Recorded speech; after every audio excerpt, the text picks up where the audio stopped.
Lin Zichen calmly responds to Zhao Yuanzhong's sudden challenge. He looks the soldier up and down and states that while he is willing to spar, he isn't going to waste his precious time and energy without a prize on the line. Understanding the condition, Zhao Yuanzhong immediately offers a valuable spirit fruit. He explains that it is worth 1.5 million and is excellent for improving one's qi and blood. Hearing the value, Lin Zichen's interest is piqued. He internally dismisses his opponent, noting that Zhao is only at ordinary rank 8. A weakling he could easily defeat with a single, well-placed kick. Seeing an opportunity for an easy prize, he flashes a faint smile and accepts the challenge. However, just as the tension rises and the fight is about to begin, a military officer steps in. He shouts strictly that while sparring is permitted, wagering material rewards is a direct violation of military district discipline. The moment Lin Zichen hears this, his motivation vanishes. He immediately loses interest, waves his hand, and says to forget the whole thing. He turns around and walks away, leaving a frustrated Zhao Yuanzhong standing there with no opponent.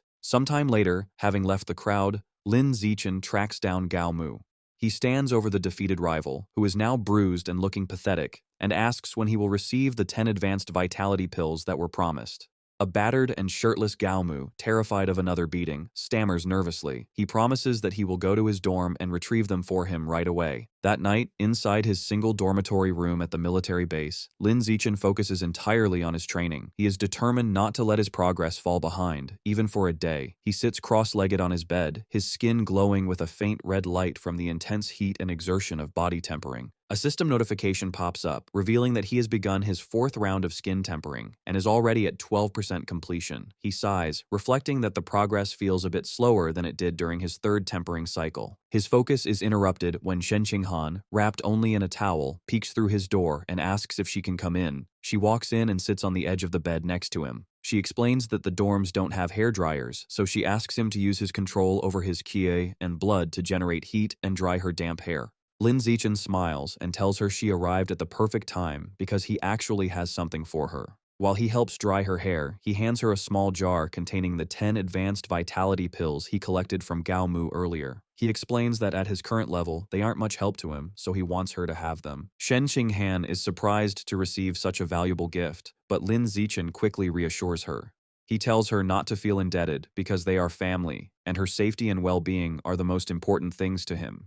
Touching the jar, Shen Qinghan smiles softly and accepts his gift. Immediately afterward, blushing, she leans over him as he lies on the bed and tells him that now it's her turn. She positions herself over him, and while massaging his chest, whispers that she will let him thank her properly. The next morning, the sun rises over the base as all the training participants gather outside. Zhao Yuanzhong spots Lin Zichen and greets him cheerfully, no longer upset about the cancelled match. Lin Zichen returns the greeting. Standing together, Lin Zichen asks Zhao Yuanzhong if the rumors are true that the younger generation of his military district has all entered the source land for training. Zhao Yuanzhong shakes his head and replies that it barely counts as having truly entered. This confuses Lin Zichen, so Zhao explains further. He says the military has established fortified cities just inside the source land. However, young soldiers who are only at the ordinary creature level are trapped in these cities doing menial chores. They are strictly forbidden from going out into the true wilderness, which is filled with dangerous, primitive competition. He adds that it is impossible to truly explore the source land until one's biological level reaches the advanced stage. He explains that just as exotic beasts are repelled by the world power when they try to enter Earth, Earthlings experience a similar repulsion force when they enter the source land. This invisible force tries to drive them out and mainly affects those below the advanced level.